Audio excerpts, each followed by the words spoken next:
Welcome back. Amid growing concerns expressed by countries and WHO over the raging COVID surge in China, the country's foreign ministry came out in defense of its handling of the situation. This comes after WHO chief warned that China is underreporting actual number of infections, hospitalizations and deaths. Foreign Ministry spokesperson addressed a press briefing in Beijing where he said that the country was transparent in sharing data with WHO, though China has relaxed its restrictions despite the spike in cases. Several nations, including India and the European Union, are tightening norms for travellers coming in from China. Let's open this up to Anant Krishnan, China correspondent of The Hindu, Jennifer Zeng, Chinese human rights activist. Thank you very much for joining us. Jennifer, if I could begin with you, the WHO has warned the world that China is underrepresenting the number of cases of COVID and the deaths resulting from it. According to you, what could be the extent of the COVID situation, the COVID outbreak that we're now seeing in China? Yes, I think many Chinese experts or observers have made this conclusion or observation that the official CCP number sometimes could be 10,000 less than the real number. So according now, the National Health Commission of China has stopped releasing COVID-related figures. Now many provinces are releasing their own figures based on survey because they've stopped doing the test. So according to the survey of many provinces, at least in Sichuan province, they openly admitted that the infection rate is already over 60, and now that was several days ago. So now it could be over 80. And also from many, many people who share their individual knowledges about what they know about the infection situation around them. So now it is widely believed that the average infection rate of the entire population could be somewhere between 60 to 80, even to 90% of the population. All right. Let me just take that to Anant Krishnan as well. Anant, what are the numbers that have been shared by the government, by the Chinese government in their daily briefings? What is the latest number of deaths and the number of COVID cases? And are you actually seeing hospitals, the healthcare system getting overwhelmed? Parikshit, just to give you a sense of the situation here in Beijing, it seems to me that the peak has passed in major cities, including Beijing, and surveys that institutions here have conducted, including, for instance, schools, have estimated as high as 70% of people in Beijing as a minimum already infected in the past 1 month. There is no credible data on daily cases because they've stopped testing. There's also no credible data on daily deaths because the criteria for COVID deaths, as the WHO said, is too narrow. And many elderly deaths that even we have heard of here haven't been classified as being caused by COVID because they have underlying conditions.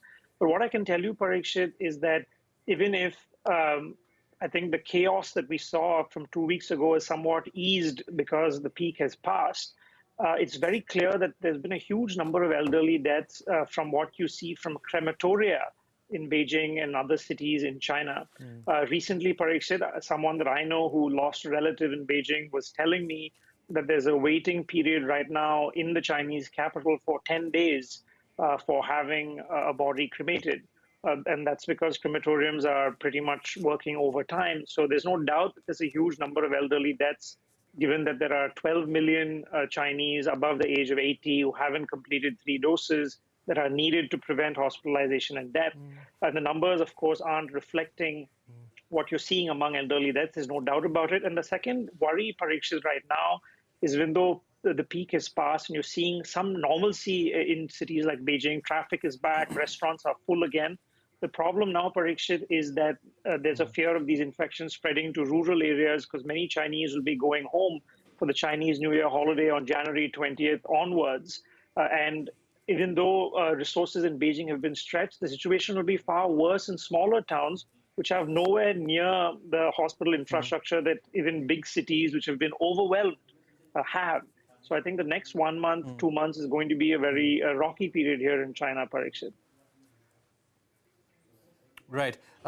Jennifer, to come back to you, as Anant was pointing out, and Anant is reporting from Beijing, that there is a fear now of the COVID outbreak spreading to the rural areas.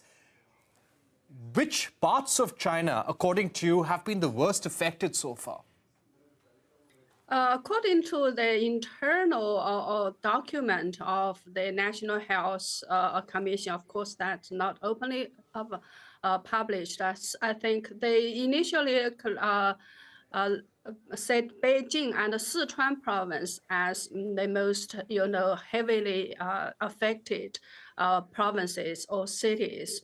From what I see on social media, I think a lot of cities have already been affected, like Sichuan province, Henan, Hunan, and even to the southern part of Guangdong and Fujian. That's the most southern part of China.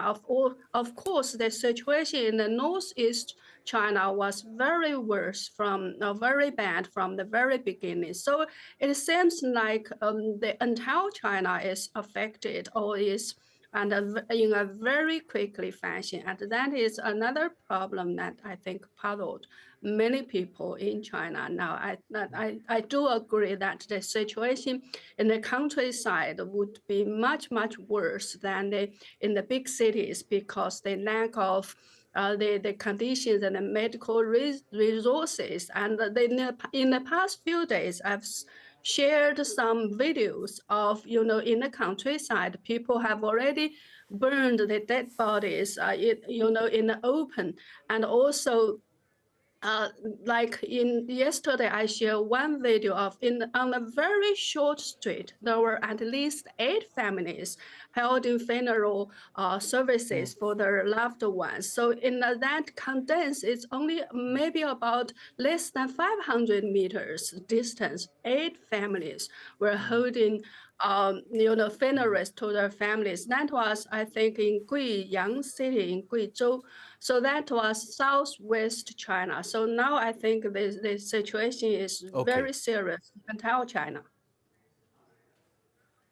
All right. So you're saying that it's a serious situation across China. Anant, coming back to you, do you see the Chinese government taking any such measures? Yes, there is a certain amount of euphoria, happiness about the economy opening up. People can go to malls, they can travel openly. But at the same time, there is a fear that the controls have been eased too quickly.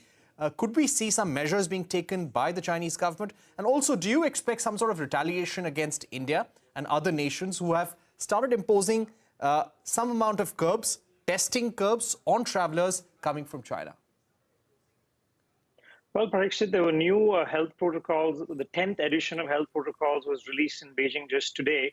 So I don't think from what we see from those protocols, it's more easing. And I don't think they are going to go back to putting restrictions that we've seen here for the last 2-3 years.